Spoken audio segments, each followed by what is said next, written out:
तो last part के and में हमने देखा था कि मैक्स एक मिस्टीरियस आइलैंड पर आ गया था, जहाँ एक ओल्ड ट्री मैक्स को अपने टेंटिकल से पकड़ने की कोशिश करता है, पर मैक्स अपने स्पिरिचुअल नाइफ से गड्ढा खोदकर अंडरग्राउंड जगह पर आ जाता है, जहाँ थोड़ी देर बाद लियाओ भी उस आइलैंड तक पहुंच जाता है और उन विलो ट्री को देखकर हैरान हो जाता है। अब आगे तो इस पार्ट की शुरुआत में हम मैक्स को उसी जगह पर देखते हैं जहाँ थोड़ी देर तक आराम करने के बाद मैक्स फिर से सुरंग बना के वहाँ से निकलने लगता है, पर तभी उसे लियाओ की आवाज आती है जिसे वो विलो ट्री के टेंटिकल्स पकड़ रहे थे। तो ये जानकर मैक्स चुपचाप दूसरे रास्ते से ऊपर आ जाता है और लियाओ को देखने लगता है, जहाँ लियाओ टेंटिकल्स की रेंज से बाहर आ गया था। जिसके बाद वो वेलिना को कॉल करता है और उसे बोलता है कि मुझे अभी तक मैक्स नहीं मिला है, पर यहाँ पर बहुत सारे विलो ट्री और एक 10,000 साल पुराना विलो ट्री भी है जो बहुत ही कीमती है, जिनकी मदद से मैं कल्टीवेट करके वॉर गॉड लेवल से भी आगे निकल सकता हूँ। ये सुन के वेलिना खुश हो जाती है। तो लियाओ वेलिना को बताता है कि पर मैं अभी इन विलो ट्री के हार्ट्स को नहीं ले सकता,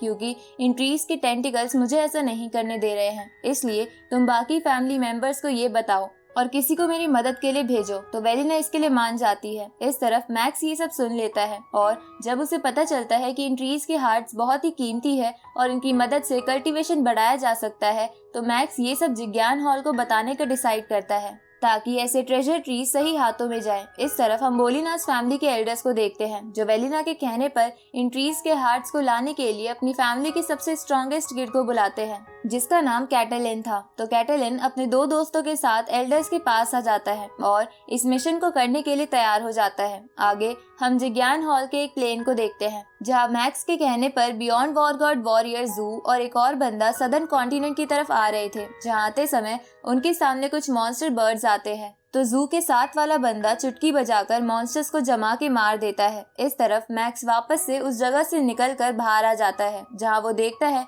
कि बोलीनास फैमिली से यहाँ लियाओ का साथ देने के लिए 3 लोग आए हैं। इधर कैटलिन लियाओ से पूछता है कि तुमने उन छोटे ट्रीज का हार्ट अभी तक क्यों नहीं लिया, जिसपे लियाओ से बताता है कि सबसे ओल्ड ट्रीज के टेंटिकल्स बहुत ज्यादा मजबूत हैं जो छोटे ट्रीज को प्रोटेक्ट करते हैं। तभी कैटलिन पर एक फ्लावर मॉन्स्टर अटैक करता है, लेकिन कैटलिन अपनी स्वॉर्ड को स्पिरिचुअल पावर से कंट्रोल करके उस फ्लावर मॉन्स्टर को मार देता है।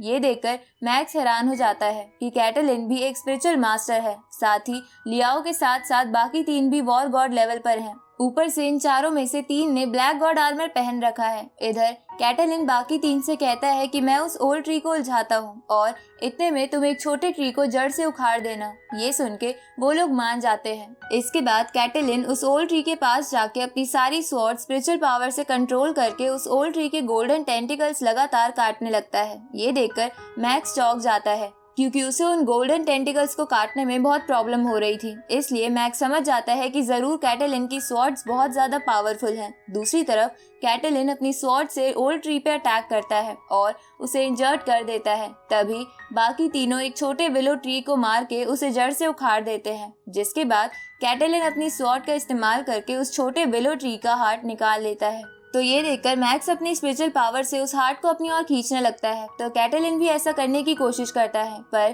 कैटलिन की स्पिरिचुअल पावर वीक थी, इसलिए मैक्स उन सबको चकमा देकर वो हार्ट ले लेता है और वापस अंडरग्राउंड वाली जगह पर आ जाता है। ये देखकर कैटलिन को गुस्सा आ जाता है और वो लियाओ को पकड़कर उससे बोलता है कि तुम्हारा दुश्मन इसी आइलैंड पर था तो तुमने मुझे बताया क्यों नहीं। जिसपे लियाओ से कहता है कि मुझे वो आइलैंड पर कहीं नहीं मिला, इसलिए मुझे लगा कि वो मर गया होगा। तो ये सुनकर कैटलिन शांत हो जाता है। इस तरफ मैक्स उस जगह पर पहुंचकर सोचता है कि उसे इस हार्ट को कल्टीवेशन के लिए इस्तेमाल करना चाहिए, क्योंकि यहाँ पर और भी ट्रीज थे जिनके हार्ट जिज्ञान हॉल के लोग ले जा सकते थे। तो ये सब सोचकर मैक्स उस हार्ट को काटकर उसके अंदर का एसेंस पी लेता है, जिसकी वजह से वो थोड़ी ही देर में वॉर गॉड लेवल के हाईएस्ट स्टेज पर पहुंच जाता है, जहाँ उसकी स्पिरिचुअल और फिजिकल पावर बहुत ज्यादा बढ़ गई थी। तो मैक्स वापस उस जगह से बाहर आ जाता है, क्योंकि अब मैक्स उन चारों से एक साथ लड़ सकता था। अब मैक्स अपनी स्पिरिचुअल पावर से देखता है कि कैटलिन और बाकी सबसे पुराने ट्री का हार्ट निकालने की कोशिश कर रहे हैं, पर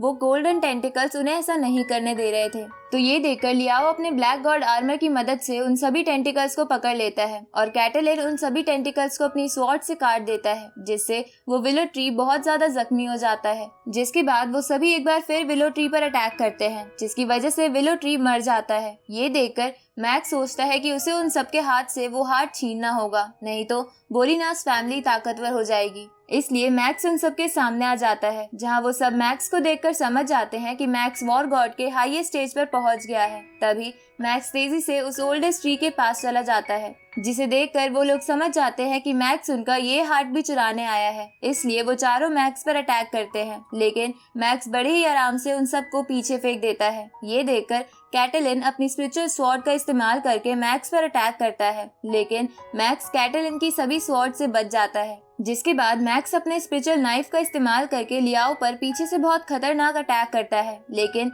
लियाओ के ब्लैक गॉड आर्मर की वजह से वो नहीं मरता, पर वो थोड़ा इंजर्ड हो गया था। तो ये देखकर मैक्स स्पिरिचुअल पावर से उस ओल्ड ट्री की जड़ उखाड़कर बाकियों पे मारता है, जिससे बाकी लोग भी इंजर्ड हो जाते हैं। तभी मैक्स उस ओल्ड ट्री का हार्ट ले लेता है। ये देखकर कैटलिन और बाकी सब समझ जाते हैं कि वो अब मैक्स का मुकाबला नहीं कर सकते, इसलिए वो इधर उधर भागने लगते हैं। तो मैक्स उनमें से लियाओ का पीछा करता है, जो आइलैंड के किनारे की तरफ जा रहा था, और उस पे अपनी स्पिरिचुअल नाइफ से अटैक करता है, पर लियाओ का ब्लैक गॉड आर्मर उस अटैक को रोक लेता है। ये देखकर मैक्स चौंक जाता है कि ब्लैक गॉड आर्मर इतने खतरनाक अटैक को भी रोक सकता है। तभी समुंदर से वो बड़ा वाला मॉन्स्टर अपने टेंटिकल्स बाहर निकाल के मैक्स को पकड़ने की कोशिश करता है, लेकिन मैक्स उससे बच जाता है। पर इतने में लियाओ वहां से भाग चुका था, जिसके बाद लियाओ भागते हुए किसी को कॉल करता है। इधर मैक्स स्पिरिचुअल पावर से लियाओ को आइलैंड पर ढूंढने की कोशिश करता है, पर उसे लियाओ के कदमों की आवाजें महसूस नहीं हो रही थी, लेकिन उसे किसी और की आवाज सुनाई देती है। तो मैक्स उसी तरफ जाता है, जहां उसे पता चलता है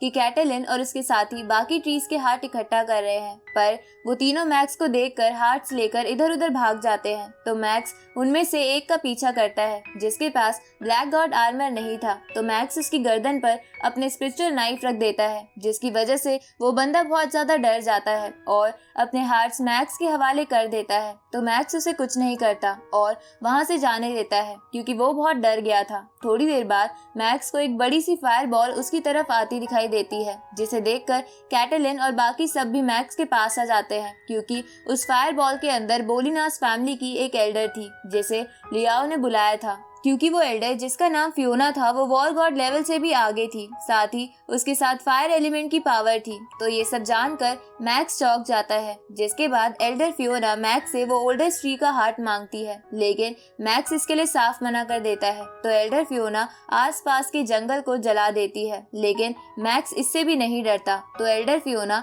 अपने हैंड आर्मर पहन के मैक्स पर अटैक करती है, जिससे मैक्स आइलैंड पर जाके गिरता है। तभी एल्डर फियोना कई सारी फायर बॉल बना के मैक्स पर अटैक करती है। तो मैक्स उनसे बच के इधर उधर भागने लगता है, पर वो मैक्स को भागने नहीं देती और मैक्स के चारों तरफ लेजर फायर से आग लगा देती है और मैक्स को उसमें जलाने की कोशिश करती है। पर मैक्स अपने स्पिरिचुअल नाइफ से गड्ढा खोदकर वहां से निकल जाता है और एल्डर फियोना के पीछे आ जाता है, पर उनको मैक्स का पता चल जाता है, इसलिए वो मैक्स पर अटैक करने लगती है। तो मैक्स वहां से तेजी से भागने की कोशिश करता है, क्योंकि वो उनसे नहीं लड़ सकता था। पर एल्डर फियोना मैक्स को लेजर फायर के ट्रैप में फंसाने की कोशिश करती है, लेकिन मैक्स उस ट्रैप से निकल जाता है और एल्डर फियोना पर अपनी लाइटनिंग स्वॉर्ड से अटैक करता है, लेकिन उन्हें इससे कुछ भी नहीं होता और वो मैक्स को लात मार के इंजर्ड कर देती है। ये देखकर मैक्स अपने स्पिरिचुअल नाइफ से एल्डर फियोना पर अटैक करने की कोशिश करता है, पर एल्डर फियोना उस अटैक को भी रोक लेती है और मैक्स का सर पकड़ के उसे जलाने लगती है। तो मैक्स उन्हें वो ओल्ड हार्ट देने के लिए मान जाता है, जिससे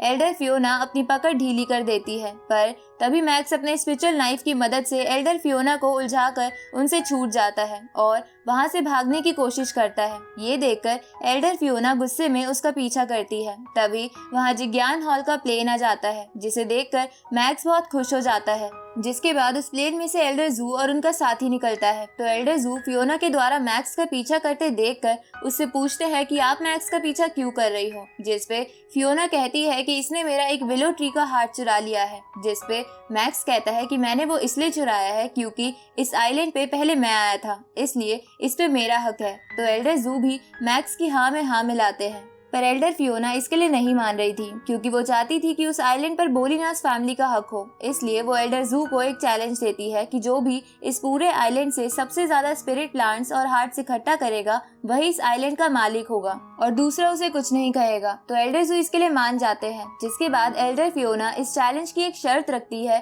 कि इस चैलेंज में कोई भी एल्डर पार्टिसिपेट नहीं करेगा। तो ये सुन के एल्डर जू उनके साथी को इसमें पार्टिसिपेट करने को बोलते हैं और एल्डर फियोना, कैटलिन और बाकी सबको, जिसके बाद ये चैलेंज शुरू हो जाता है जहाँ कैटलिन और बाकी सब बड़ी जल्दी स्पिरिट प्लांट्स इकट्ठा कर रहे थे। ये देखकर मैक्स एल्डर जू से कहता है कि आपने अपने साथी को अकेला क्यों भेजा, क्योंकि वो तो 4 लोग हैं। जिसपे एल्डर जू मैक्स से कहते हैं कि तुम चिंता मत करो, मेरा साथी ही जीतेगा। और एल्डर जू के ये कहते ही ये पार्ट यहीं खत्म होता है।